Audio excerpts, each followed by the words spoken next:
Hey guys, welcome to another edition of the Org Media Podcast. This is episode number 2, and this podcast is about filmmaking, videography, photography, screenwriting, and storytelling. Basically, I'm sharing the things that I learn about filmmaking, and so don't look at me necessarily as like a master of anything, but more of a student, and I'm sharing what I learned. So in this week's episode, we're going to learn what I learned from movies, and this week's movie is Pulp Fiction, a lot of people's favorite. And also what I learned from other sources, clients, students, or books. Today we'll be talking about the 7 laws of spiritual success from Deepak Chopra, and then we'll give you some updates on my movie making, our one feature film a month project, an update on the Hawaii Wisdom Project, and an update on Hamlet. So first, let's jump right into Pulp Fiction. I have to say, I love this movie. I've seen this movie a bunch of times. It is amazing. And I think definitely Quentin Tarantino polarizes some people. You either love him or you hate him, but I have to think most people love him. But I do know some people that aren't really huge fans of his. And but maybe that's what kind of makes him great, is that he really pushes the envelope and forces you to feel something, and whether it's something good about his work or something that you just doesn't appeal to you.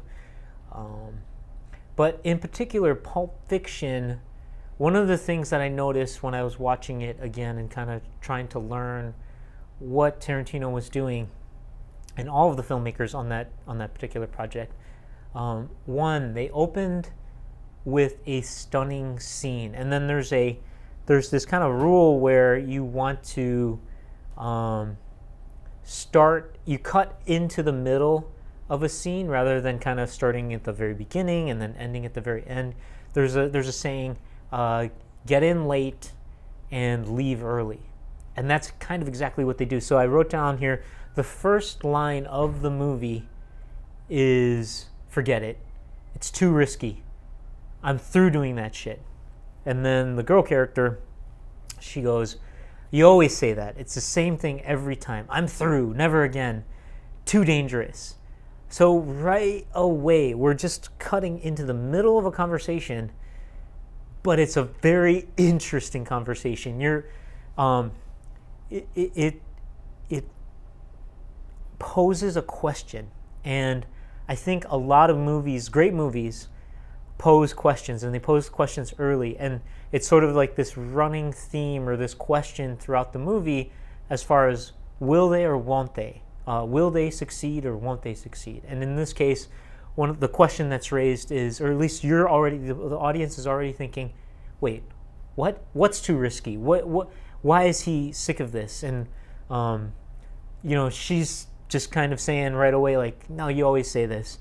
And so we're getting a lot of information compressed right into those that very beginning of that scene. Not only are they doing something that's risky, but they've done it before, and they have this working relationship. We don't know who they are yet, but you can kind of see right away that they're partners somehow, and they have a good enough relationship where the girl can say to the guy, you always say that. It's the same thing every time. I'm through. Never again. Too dangerous. And so right away you get the sense of who they are to each other and kind of what their business is about or what they try and do. And then as the scene progresses, you learn more. So with Pulp Fiction, I think he just applies all the rules of great scene work, and that's definitely, as I mentioned before, arriving from a writing standpoint and like an editing standpoint, arrive late and leave early, and again, cutting in the middle of action. The whole movie is almost based on that premise, where we're kind of just dropping in the middle of all of these different plot lines and stories, and we're catching up as the audience. And then throughout the film, he's filling us in on other parts of the story, and then it starts to piece together in our minds. Another thing that he does, and that I'm learning as a filmmaker, is heightening reality. When people go to movies, for the most part, we want to escape our reality, and we go to the movies and we watch movies to watch some sort of exaggeration or some sort of heightening of reality. I've taken a lot of improv classes, and one of the ways to improve a scene is to heighten.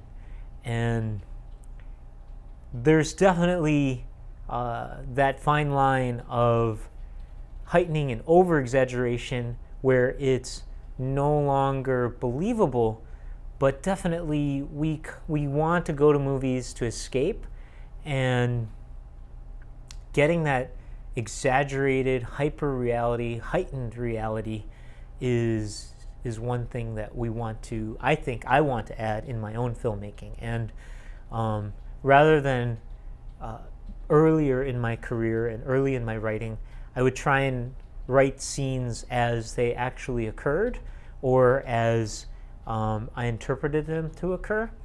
And now what I'm trying to do is really find the emotional truth of the scene or of the story, and dig deeper and pull more at that emotional truth and that emotional core, and really heighten it and bring it out. And then where maybe people that might have been in the scene start turning into characters of the scene. And I think that just helps on all regards. That it makes the film more interesting. It puts the characters in tougher situations where then it raises the stakes. And so if I can remember to heighten and exaggerate to the point where it's still believable and you're still able to create that suspension of disbelief, but not so real, so mundane that it becomes boring, that it's just your ordinary life on screen. And people get enough of that as they go through their day anyway. One of the things too that Pulp Fiction has taught me is to have fun with the medium. One of the main reasons why I enjoy and am so passionate about filmmaking and videography and photography is the craft of it, and just just making it, and then having fun with it, experimenting with it. And I just get the sense that Pulp Fiction was a very fun project to work on. And so if I can remember, and we as filmmakers can remember, have fun with the craft, and have fun with the telling of the story, and have fun with the shooting of it, and experimenting and trying different things on set or in pre-production as you're writing, just changing and trying and pushing yourself, I think it will lead to better work and to better films, and then audiences will enjoy it. And I think that's one of the goals, is to have your audience enjoy your filmmaking. Another lesson that I've learned from Pulp Fiction, I think, is get the best possible team, whether that's the actors, the soundtrack, the cinematography, and so on. If you look at Pulp Fiction, just a tremendous cast, and what they did with the script, fantastic. And then the soundtrack, especially in Pulp Fiction or Reservoir Dogs, it's so good, original, unique, that you can just hear songs that were used in that movie that bring you right back to that scene. Now, we may not have the same music budget that Tarantino had on that particular film, but we can get creative with it, working with artists that that maybe they have a song that is super memorable or works perfectly for a particular scene.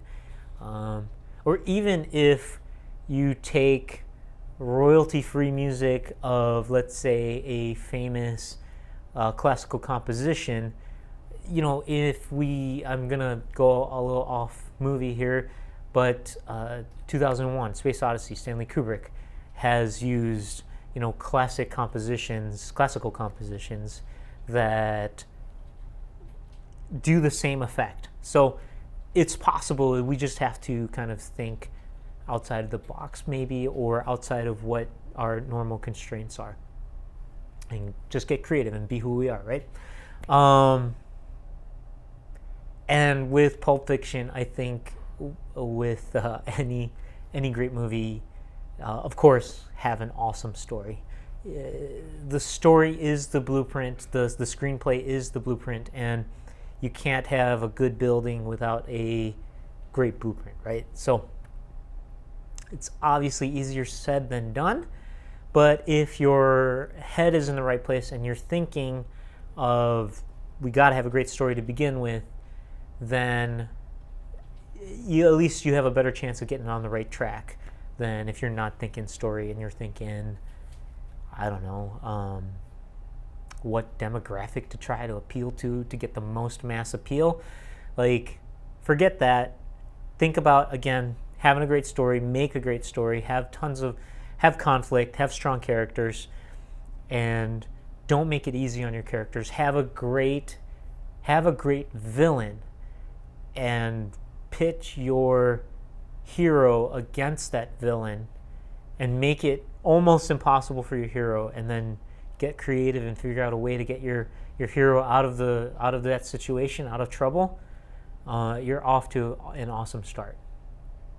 So that's what I learned from Pulp Fiction. If you have any comments, suggestions, or other things that you might have learned from Pulp Fiction, please go ahead and leave a comment or send us a tweet. I'm Jeff Orrig with Orig Media, and we'll be right back.